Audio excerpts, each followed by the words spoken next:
YSR Congress party ప్రభుత్వంలో రైతులు ఎప్పుడూ సంతోషంగా లేరని, ధాన్యం కొనుగోలుకు సంబంధించి వేల కోట్ల రూపాయల బకాయిలు చెల్లించకుండా ఇబ్బందులు పెట్టిన విషయం ఆ పార్టీ నాయకులు గుర్తు చేసుకోవాలని తెలుగుదేశం పార్టీ విజయనగరం పార్లమెంటరీ నియోజకవర్గ అధ్యక్షుడు కిమిడి నాగార్జున పేర్కొన్నారు. 1100 కోట్ల రూపాయల పంటల బీమా కట్టకుండా ఇబ్బంది పెట్టిన చరిత్ర వైఎస్ఆర్ కాంగ్రెస్ పార్టీదేనని అన్నారు.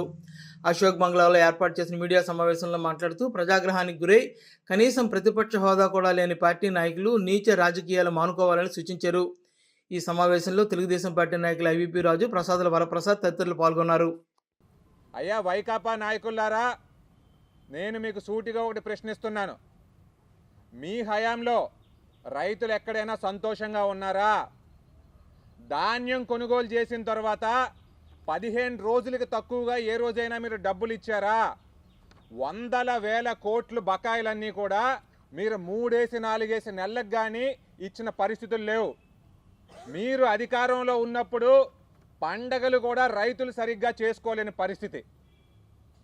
డిసెంబర్ వచ్చిన తర్వాత మేము ఆ 5 సంవత్సరాలు కూడా రైతన్నలందరినీ కూడా తీసుకుని మేము రోడ్డెక్కిన వాళ్ళం. ఎందుకంటే కొనుగోలు జరిగేది కాదు.